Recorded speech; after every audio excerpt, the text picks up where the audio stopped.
कृष्ण कृष्ण कृष्ण हरे हरे, हरे राम राम राम हरे हरे। हरे कृष्ण, दंडवत। हरे कृष्ण, बहुत धन्यवाद। तो अभी स्क्रीन शेयर हो रही है। कल से कोई पॉइंट शेयर कर सकते हैं। Unfortunately I missed the class yesterday, तो आप लोग कुछ पॉइंट बता देंगे तो मुझे भी थोड़ा सा लाभ हो जाएगा। कल की पॉइंट्स, उसके बाद आगे आज से रीडिंग करेंगे। कौन कौन रीडिंग करना चाहता है वो हैंड रेज कर सकते हैं और कल की पॉइंट्स को शेयर कर सकते हैं।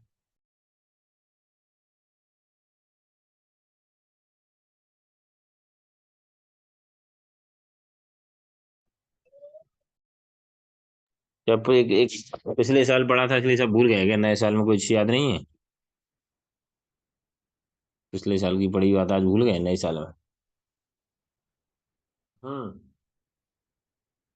बताइए संतोषी माता जी, आपने हैंड रेज किया है? ठीक है, इसने हरे कृष्ण प्रभु जी, धन्यवाद प्रभु जी। हम बुक रीडिंग करने के लिए हैंड रेज किए। कल मेरा नेटवर्क इशू था तो हमने ज्वाइन तो कर लिए थे पर एरर दिखा रहा था। ओके, कल का पॉइंट कोई बताना चाहेगा? एक दो पॉइंट्स हरे सब लोग। कृष्णा प्रणाम। जी जी। प्रभु जी, ये श्लोक पढ़ा था कल, नामां दुष्कृतिनो मूढ़ा प्रबध्यन्ते नराधमा माया पाहत ज्ञान आसुरम भावमाश्रिता। तो यहीं पर मतलब लास्ट हुआ था, इसको पढ़ लिया था। इसमें ये बताया गया था प्रभु जी की मतलब जो 4 प्रकार के जो लोग हैं वो भगवान को नहीं मानते। ऐसे लोग दुष्ट हैं जो भगवान की शरण को ग्रहण नहीं करते हैं। और मतलब इसी को ही प्रभु जी एक्सप्लेन किया था सुचित्रा माता जी ने बहुत अच्छे से। तो इसी के आगे से अब आगे पढ़ना है। बहुत अच्छे से, इतना अच्छे से करो कि याद ही नहीं है। नहीं प्रभु जी, याद है, उन्होंने बहुत अच्छे से समझाया था इस चीज को।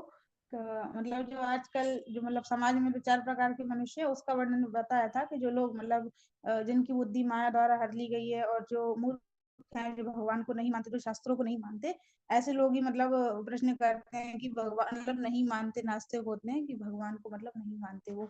तो उसके विषय में था प्रभु जी ये। हरे कृष्ण। थैंक यू, ठीक है, बहुत अच्छा। तो आगे रीडिंग करना चालू करेंगे। संतोषी माता जी एक पैराग्राफ, उसके बाद फिर आगे आप लोग प्रयास कर सकते हैं। पढ़ना चालू करिए। जी प्रभु जी, हरे कृष्ण। नामा नामा दुष्कृतिना मूढ़ा प्रपद्यन्ते नराधमः मायापहता ज्ञान असुरं भवमाश्रितः। जो निपट मूर्ख है, जो मनुष्य में अधम है, जिनका ज्ञान माया द्वारा हर लिया गया है, तथा जो असुरों की नास्तिक प्रकृति को धारण किए हुए हैं, ऐसे दुष्ट मेरी शरण ग्रहण नहीं करते। भगवद गीता। इस प्रकार मूढ़ लोगों का श्रेणी विभाजन किया गया है। दुष्कृति व्यक्ति सदैव शास्त्रज्ञ के विपरीत आचरण करते हैं। वर्तमान सभ्यता का एकमात्र कार्य बस शास्त्र नियमों का भंग करना है। परिभाषा के अनुसार सुकृति वो है जो शास्त्र नियमों का भंग नहीं करता।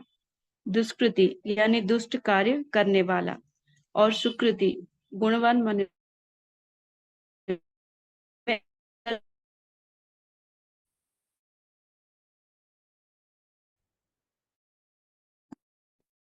क्या प्रॉब्लम हो रहा है नेटवर्क का? कोई और पढ़ेगा क्या? मुझे लग रहा है ये जूम का प्रॉब्लम है क्या, कि सब सामने सबको प्रॉब्लम होते हैं? मिसिंग है प्रभु जी, आवाज नहीं आ रही है। हाँ माता जी, आपको अब थोड़ा डिस्कनेक्ट करके दोबारा कनेक्ट करने का प्रयास करिए। तब तक और कोई पढ़िए।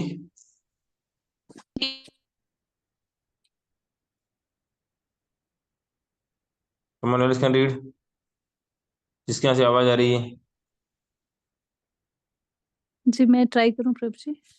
हम्म। इस प्रकार मूल लोगों का श्रेणी विभाजन किया गया है। दुष्कृति व्यक्ति सदैव शास्त्राज्ञा के विपरीत आचरण करता है।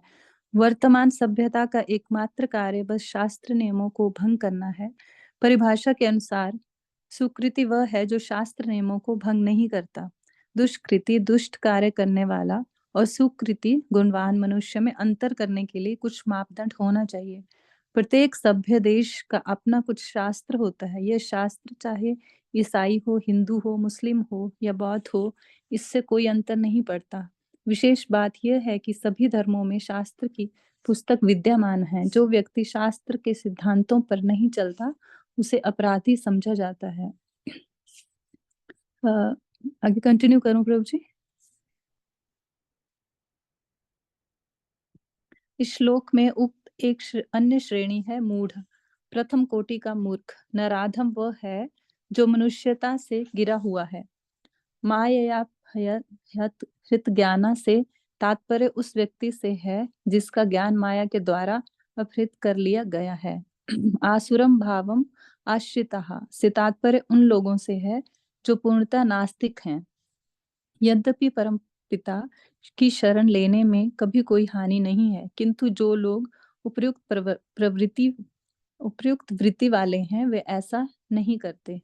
फलतः वे परम पिता के सेवकों द्वारा निरंतर दंडित किए जाते हैं। उन्हें थप्पड़ चांटे लगाने पड़ते हैं, बेंत लगाने पड़ते हैं, लातें जमानी पड़ती हैं और उन्हें बहुत दुख उठाना पड़ता है। जैसे एक पिता को अपने उद्दंड बालक को दंड देना पड़ता है, वैसे ही भौतिक प्रकृति कुछ दंड का विधान करना पड़ता है। साथ ही प्रकृति अन्न और अन्य आवश्यक पदार्थ देकर हमारा पालन पोषण भी कर रही है। ये दोनों प्रक्रियाएं साथ साथ चल रही हैं, क्योंकि हम सबसे अधिक धनवान पिता के पुत्र हैं। यद्यपि हम कृष्ण की शरण नहीं लेते, तब भी वे हम पर कृपा करते हैं। परम पिता द्वारा इतनी उत्तम रीति से परिपालित होने पर भी एक दुष्कृति नियम विरुद्ध कर्म करता रहता है। वो व्यक्ति मूढ़ ही है जो दंडित होने पर तुला हुआ है, और वह नराधम ही है जो इस मनुष्य देह और जीवन को कृष्ण को समझने में प्रयुक्त नहीं करता। यदि कोई मानव अपने इस जीवन का उपयोग अपने वास्तविक पिता के साथ संबंध को पुनः जागृत करने में नहीं करता, तो उसे मनुष्यता से गिरा हुआ ही समझना चाहिए। हरे कृष्णा। बहुत इंपॉर्टेंट पॉइंट बताएंगे। कोई शेयर करना चाहते हैं या फिर आप ही शेयर करिए? सारे हैं, डिसाइड कर सकते हैं कौन कौन सी कैटेगरी में आता है। हम लोग कौन सी कैटेगरी में, मेरा भी बता सकते हैं, बाकी लोग कौन सी कैटेगरी में है, और आगे क्या पॉइंट बताए गए हैं। चारों लगभग कुछ कुछ सिमिलरिटीज हैं चारों में, थोड़ा डिफरेंस भी है। इसको 7वें अध्याय का 15वां श्लोक है ये। डिटेल में तात्पर्य गीता में पढ़ सकते हैं, बाकी पढ़िए। मतलब और कोई बताइए पॉइंट्स, फिर अगला नेक्स्ट कौन पढ़ेगा?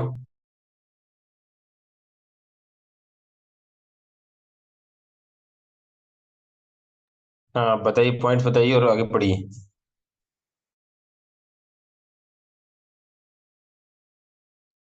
हरे कृष्णा प्रभु जी। प्रभु जी, इसमें पॉइंट बताया गया है कि जो लोग शास्त्रों के अनुसार नहीं चलते हैं और भगवान कृष्ण को नहीं मानते हैं, नास्तिक प्रवृत्ति के होते हैं, तो उनके लिए उदाहरण दिया हुआ है कि जिस प्रकार पिता अपने उद्दंड बालक को दंड देता है, उसी प्रकार प्रकृति भी जो नास्तिक होते हैं, नास्तिक लोगों को दंड देती है। और खाने के लिए जिस प्रकार पिता अपने बच्चों का भरण पोषण करता है, उसी प्रकार प्रकृति भी अन्न जल और सभी चीजें देकर उसका पालन पोषण तो करती है, परंतु उसको दंड भी देती है। तो इसमें बताया गया है कि हमें भगवान की शरण में रहना चाहिए प्रभु जी, और शास्त्रों के अनुसार आचरण करना चाहिए। हरे कृष्ण।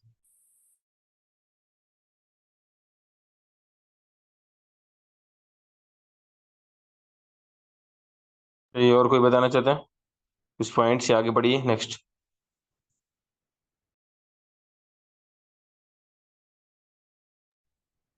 सब लोग क्यों नहीं पढ़ पाते समझ में? सब भोजन कर रहे हैं, भोजन बना रहे हैं, क्या कर रहे हैं, सो गए लगा के? कोई नहीं पढ़ता कि पढ़ाई कर रहे हैं कुछ में है? पढ़िए, आप भी पढ़िए। पशु वर्ग केवल आहार, निद्रा, आत्मरक्षा तथा मैथुन में संलग्न रहकर मर जाता है। वे उच्चतर चेतना से लाभ नहीं लेते, क्योंकि यह निम्न प्रकार की जीव योनियों में संभव नहीं है। यदि एक मनुष्य पशु जाति के कर्मों में लिप्त रहे और अपनी योग्यता का उपयोग उच्चतर चेतना को जागृत करने में ना करे तो वह मनुष्य के मानदंड से गिरकर आगामी जीवन में पशु शरीर धारण करने को ही अभिशप्त हो जाता है। श्री कृष्ण की कृपा से हमें एक अत्यंत विकसित शरीर और बुद्धि प्राप्त हुई है, किंतु यदि हम उनका उपयोग ही ना करें तो वे हमें उन्हें दोबारा क्यों देंगे। हमें समझ लेना चाहिए कि यह मनुष्य शरीर कई लाख वर्षों के विकास क्रम की देन है और यह अपने आप में जन्म मृत्यु के चक्र से, जिसमें 80 लाख से अधिक योनियां हैं, छूटने का एक सुखद अवसर है। यह अवसर श्री कृष्ण की कृपा से दिया गया है और यदि हम इस अवसर को ना ले तो क्या हम अधम नहीं हैं? कोई किसी विश्वविद्यालय से उपाधि प्राप्त कर सकता है, MA, PhD इत्यादि, परंतु यह माया शक्ति इस भौतिक ज्ञान को हर लेती है।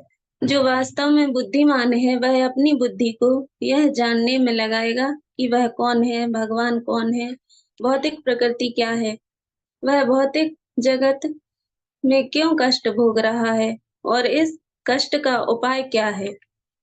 हम अपनी बुद्धि से कार, रेडियो या टेलीविजन बनाने में काम ले सकते हैं जिससे हमारी इंद्रिय तृप्ति हो, परंतु हमें समझना चाहिए कि यह ज्ञान नहीं है बल्कि यह चुराई हुई बुद्धि है। मनुष्य को बुद्धि जीवन की समस्याओं को समझने के लिए दी गई थी, परंतु उसका दुरुपयोग हो रहा है। लोग यह सोच रहे हैं कि उन्होंने कार बनाना व चलाना सीख लिया है, इसलिए उन्होंने ज्ञान प्राप्त कर लिया है, परंतु जब कार नहीं बनी थी तब भी लोग एक स्थान से दूसरे स्थान पर आते जाते थे। सिर्फ उस सुविधा को और अच्छा कर दिया गया है, परंतु उस सुविधा के साथ अतिरिक्त समस्याएं भी आ गई हैं, जैसे कि हवा प्रदूषण तथा रास्तों का खचाखच भरे होना। यह माया है। हम कुछ सुविधाएं बना रहे हैं, लेकिन यह सुविधाएं खुद बाद में अनेक समस्याएं पैदा करती हैं। हमारी शक्ति को इतनी सारी सुविधाओं और आधुनिक सुख साधन को पाने में लगाने के बजाय हमें अपनी बुद्धि को यह समझने में लगाना चाहिए कि हम कौन हैं और क्या हैं। हम कष्ट भोगना नहीं चाहते, परंतु हमें समझना चाहिए कि ये कष्ट हमारे ऊपर क्यों थोपे जा रहे हैं। इस तथाकथित ज्ञान से हम सिर्फ परमाणु बम बनाने में सफल हुए हैं।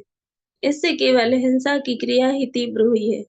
हम बड़े अभिमान के साथ सोचते हैं कि यह ज्ञान की प्रगति है, किंतु यदि हम ऐसा आविष्कार कर सके जिससे मृत्यु को रोका जा सके, तो समझना चाहिए कि हम वास्तव में ज्ञान में आगे बढ़े हैं।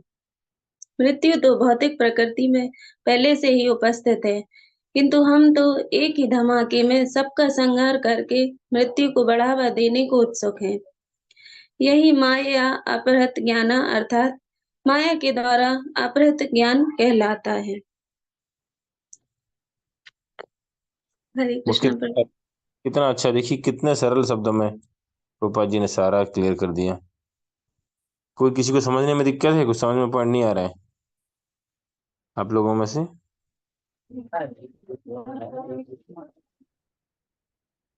ये किसी को समझ किस किस को समझ में आ रहा है? हैंड रेज कर सकते हैं। किसको समझ में आ रहा है हाँ या ना बोल सकते हैं, चैट बॉक्स में लिख सकते हैं। कुछ रिस्पॉन्स नहीं आ रहा तो फिर क्लास में नेटवर्क खराब करने का क्या मतलब? जी प्रभु जी, समझ आ रहा है, सब कुछ इजी लैंग्वेज में दिया। कितना अच्छा ग्रुप है। बाकी लोगों को समझ नहीं पड़ रहा है? समय समय काफी व्यय कर रहे हैं फिर आप लोग। इससे बेहतर है बैठ के भजन करिए। आ रहा है नहीं प्रभु जी से। तो रिस्पॉन्स नहीं आता किसी को भी ना, उसको पॉइंट प्रभु करता है। हाँ राइट शंकर जी, बताइए पॉइंट क्या समझ में आया? हरे कृष्णा। प्रभु जी, उसमें ऐसा बताया गया है कि 80 लाख स्पेसीज है इस वर्ल्ड में, लेकिन कृष्ण की कृपा से हमें एक मानव शरीर मिला है। तो यदि हम उसका उपयोग कृष्ण की सेवा में नहीं करेंगे तो फिर हमें बुद्धि नहीं है, हम बुद्धिहीन इंसानों से हमें तोला गया है। और बुद्धिमान व्यक्ति वही है जो उसे सही जगह इस्तेमाल कर रहा है, कृष्ण की सेवा में उसे लगा रहा है। Very good. और पॉइंट?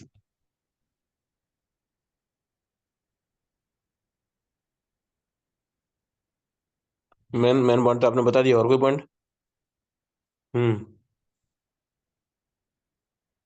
पारुल माता जी, किसने हैंड किया है? संदीप प्रभु ने अनम्यूट किया है। आप कुछ बोलना है या पारुल माता जी आप कुछ बोलें? जी प्रभु जी, हरे कृष्णा। तो हाँ स्टार्टिंग में प्रभु, ही माता, हरे कृष्णा।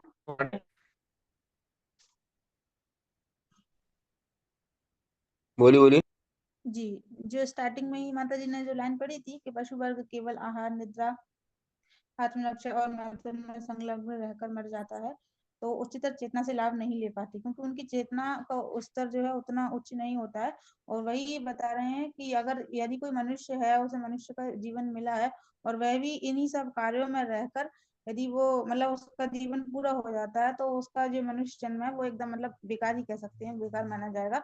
और वो जो मनुष्य शरीर उसे मिला था, वो उसके मानदंड मानदंड से भी गिरकर फिर अगले जन्म में वो पशु योनि को ही प्राप्त करेगा। मतलब ऐसा स्टार्टिंग में ही ये बताया गया था इसमें कि जो जिस कारण से शरीर मिला है उसको ना करके वो बस पशु जैसे ही तुल्य कार्य करके अपना आगे का जीवन भी पशु तुल्य बना लेता है।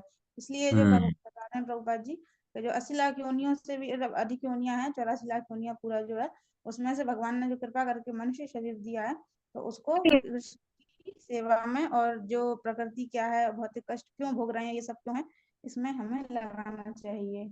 और फिर आगे जो माया या ज्ञान, तो उसमें जो माया के द्वारा जो ज्ञान हर लिया जाता है, वो आगे फिर उसके बताया गया है।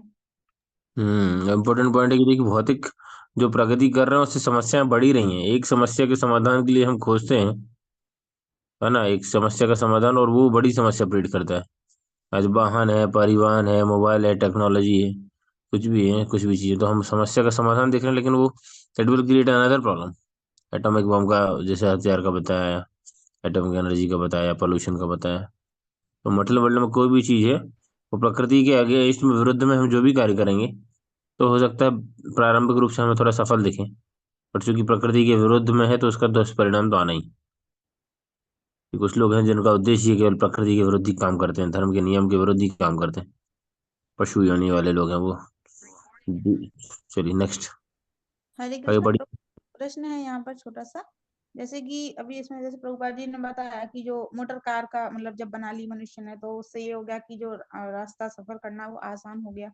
और यहाँ पर ये भी बताया गया था तो हम जो भी हमारा जो भी हम करते हैं, अगर वो कृष्ण की सेवा में लगाया जाए, तो भी प्रभु जी प्रकृति के द्वारा दंडित की जाएंगे। अब जैसे कि मोटर कार है, आज के समय में तो प्रभु जी इन सबकी आवश्यकता है, परंतु यदि वो सब मतलब सेवा में लगा दी जाए अगर, तो फिर प्रभु जी उसका क्या परिणाम रहेगा? जो ही तो बात है, इसको तो बोलते हैं युक्त वैराग्य, using everything in the service of, क्योंकि भगवान की संपत्ति है, भगवान की सेवा में लगाएंगे। भगवान का काम है फिर उसको बाकी रखना। प्रकृति भगवान के अधीनस्थ काम करती है। माया दक्षिण प्रकृति भगवान बोले, तो प्रकृति की जो संसाधन भी जो दे रखे हैं वो वास्तव में भगवान की सेवा के लिए दे रखे, तो उसमें कोई लॉस नहीं है। प्रभुपाद जी ने भी तो लगाया ना, टेक्टर फोन लगाया, आज हम मोबाइल को यूज कर रहे हैं, पढ़ रहे हैं, तो आध्यात्मिक उन्नति में आगे बढ़ने के लिए पढ़ रहे हैं, तो कोई समस्या नहीं। और उसमें फिर क्या होता है, आदमी संसाधनों को से एक्सप्लॉइटेशन नहीं करता, ना तो संसाधनों का एक्सप्लॉइटेशन करता है, ना संसाधनों के माध्यम से दूसरों का एक्सप्लॉइटेशन करता है ना। तो इस तरीके से यदि हम भक्तों की भगवान की सेवा में लगा रहे हैं तो समस्या नहीं है। फिर प्रभुपाद जी को बोला किसी ने, स्वामी जी आप तो हवाई जहाज से चल रहे हैं, शास्त्र में लिखा है सन्यासी समुद्र पार नहीं करता। प्रभुपाद जी बोले, दुनिया इतनी तेजी से नरक में जा रही है, तो उसको रोकने के लिए तो मुझे तो जेट से जाना पड़ेगा, फ्लाइट से तो क्या। तो nothing is wrong in using the technology, we are against the wrong use of technology. अभी क्या हो रहा है, दुरुपयोग हो रहा है ना। जी जी। हाँ, तो वही भक्ति में जब जीवन में आ जाते हैं, जीवन सरल हो जाता है, दिखावे की टेंडेंसी कम हो जाती है। हम आप सभी देख रहे हैं, इसके पहले हम संसाधनों का कितना दुरुपयोग करते थे, वो अभी कुछ हद तक तो कम हो रहा है ना। लाइट का, बिजली का, पानी का, प्रकृति के संसाधनों का, भोजन प्रसादी बर्बाद कर, बहुत सारी चीजें करते थे लोग, समय बर्बाद करते थे, ऊर्जा बर्बाद करते थे, अपना ही नहीं दूसरों का भी, तो अभी कम हो रहा है। तो nothing wrong in using technology. मार्गदर्शन में रह के कर सकते हैं, भक्त लोग सब यूज करते हैं। ठीक है, और डिटेल में चर्चा कर सकते हैं, इंपॉर्टेंट पॉइंट है, some time can discuss. Okay, next reading आगे कौन करेगा जिसने अभी तक पढ़ा नहीं है?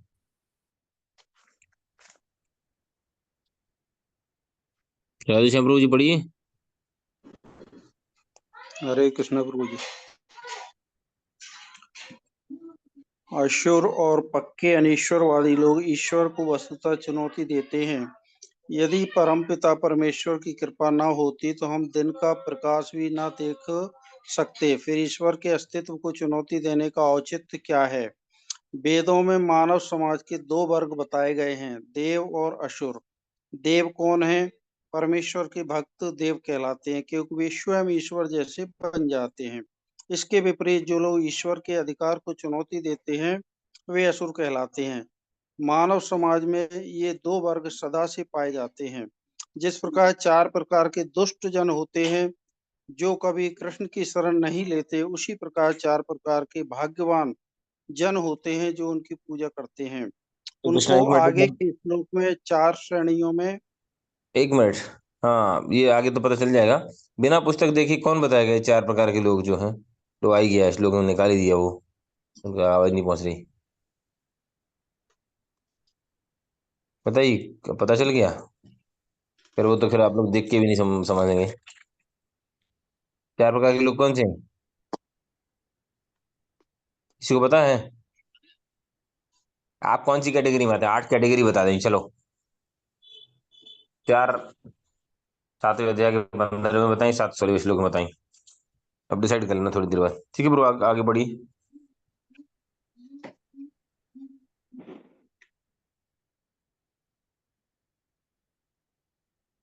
विभाजित किया गया है।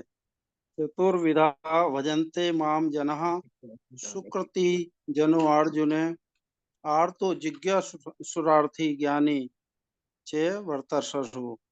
हे वर्तश्रेष्ठ अर्जुन, चार प्रकार के सुकृति जन मुझको भजते हैं। आर्त यानी दुखी, जिज्ञासु जानने की इच्छा रखने वाला, अर्थार्थी संपत्ति का इच्छुक, और ज्ञानी जो परम ज्ञान की खोज में है।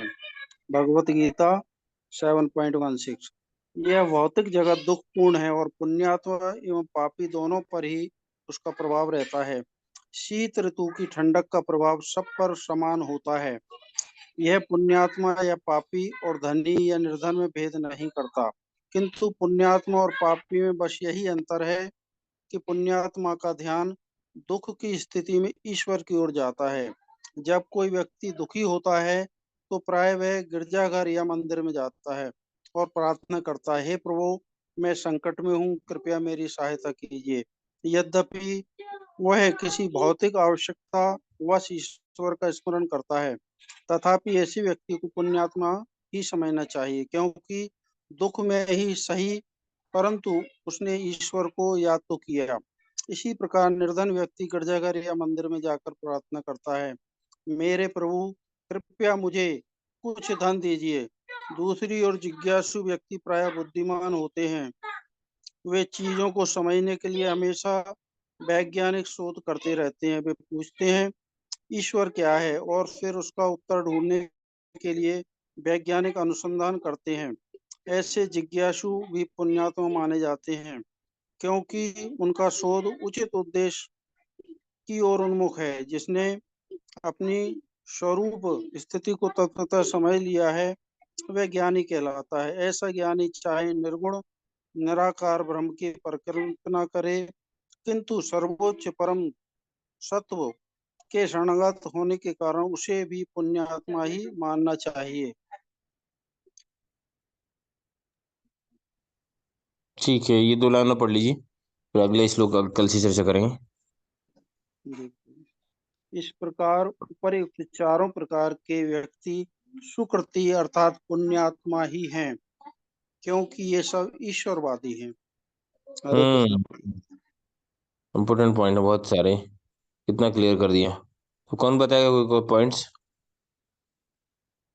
तो आप कौन सी कैटेगरी में आते हैं? आप लोग एनरिच कर सकते हैं, कैटेगरी से बाहर तो होंगे नहीं, गीता ने बताया है।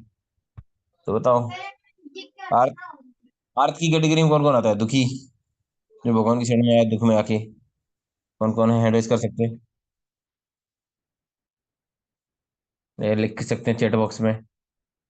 अर्थ मतलब दुख, दुख करके भगवान की शरण में कौन आया है? एक ही ईमानदार इंसान है, बाकी सब तो सुखी ही आदमी थे, कोई समस्या नहीं है बाकी को तो। ठीक है, दो लोग ईमानदार इससे बता रहे। जिज्ञासु जिज्ञासु कैटेगरी में आती तो अच्छा, आप तो जिज्ञासु हैं, क्या बात है। चलो, एक तो मिला जिज्ञासु, अभी तक मुझे कोई मिला ही नहीं रहा था आज तक। आप मिले, ठीक है। चलो, 3 लोग दुखी आत्मा। दुखी आत्मा 3 है बाकी। चलो, 3 हो गए। अर्थार्थी, जो कुछ लाभ की इच्छा से आया भगवान की सेवा में, कौन है?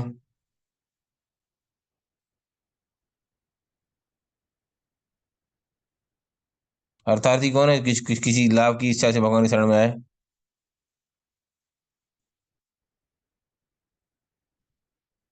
जिज्ञासु तो बताइए राजेश, जिज्ञासु कौन है भैया? जिज्ञासु एक, राधेश्याम 2 लोग जिज्ञासु। बाकी सब अपने आप को ज्ञानी समझते हैं क्या? 4 कैटेगरी के बाहर कौन सा है भाई? फिर तो पहले वाली 4 कैटेगरी होंगी, उनमें कौन है? हैं? आप पहले वाली भी पूछना पड़ेगी मेरे को लग रहा है। ये 2 लोग जिज्ञासु वाले लोग हैं। अच्छा, ज्ञानी कौन है ज्ञानी? ज्ञानी वाले बाकी सब ज्ञानी। रूपल माता जी, आशा माता जी, वर्षा माता जी, संदीप प्रभु, रिमझिम माता जी, रेखा माता जी, सभी ज्ञानी लोग हैं क्या? बढ़िया है। बहुत बड़ी बात है, सौभाग्यशाली हूँ, मेरे ग्रुप में इतने सारे ज्ञानी हैं। ज्ञानी कौन भाई तो समझ नहीं पा रहा कौन सी कैटेगरी में हूँ। तो कल तक थोड़ा एवेल्यूट कर लेना, पढ़ लेना इसको दोबारा पे, समझ लेना कि तो इसके पहले वाली में तो नहीं है कोई पहले वाला श्लोक है। नामाम दुष्कृतनो मूढ़ा प्रपद्यन्ते नराधम माया अपहृत ज्ञान आश्रम भावमाश्रिता। ठीक है, चलो कल तक भी डिसाइड करेंगे, पूछ लेना आसपास। चैट तो बॉक्स में बताया है भक्तों ने अपना अपना। चैट बॉक्स में बताया चढ़िए। एक दुखी माता, एक जिज्ञासु माता, अज्ञानी माता, अज्ञानी प्रभु, अज्ञानी, अज्ञानी तो बोले ही नहीं। चलो ठीक है, बाकी लोग कौन सी कैटेगरी में, सोच समझ के कल बताना है। कल का असाइनमेंट है, थोड़ा सा वर्कआउट करिए, चिंता करिए, चिंतन करिए। जनरल पढ़िए, कौन सी कैटेगरी में, आसपास के लोगों से पूछिए, भैया मैं क्या समझ में आती हूँ, मेरे को देख के क्या लगता है। अपने पति को पूछिए, अपने बच्चों को पूछिए, सहेली को पूछिए, मैं जिज्ञासी लगती हूँ कि ज्ञानी लगती हूँ? ठीक है। हरे कृष्णा प्रभु जी। एक प्रश्न था। जो भय के मतलब जैसे किसी को भय होता है, कोई भय के कारण अगर कोई उससे सुझाए कि डरने की आवश्यकता नहीं है, मतलब ईश्वर के बारे में बताए, और वो फिर उसके कारण अगर वो आता है तो वो किस उसमें माना जाएगा?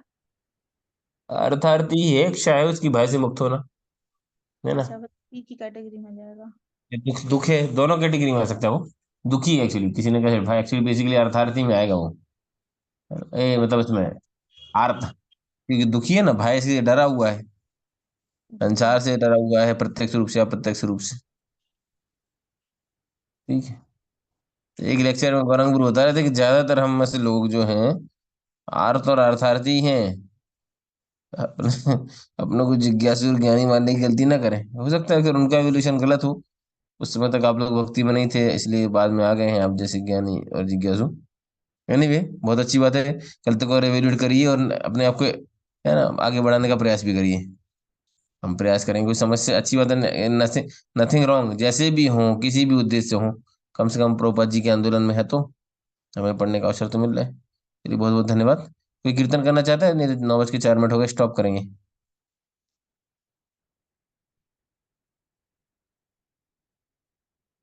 ठीक है, तो आज बंद करते हैं, समय हो गया। बहुत बढ़िया कीर्तन किया इससे प्रारंभ में, और आप लोगों ने अच्छे से कोऑर्डिनेट किया। टॉपिक भी बहुत अच्छा चल रहा है, इंपॉर्टेंट, सारी चीजें क्लियर होती जा रही। कल सुबह मिलेंगे 6:30 बजे मॉर्निंग क्लास में 12 महाजनों के साथ। प्रभुपाद की जय। वांछा कल्पतरुभ्यश्च कृपा सिंधुभ्यश्च पतितानां। आपने भी वैष्णव के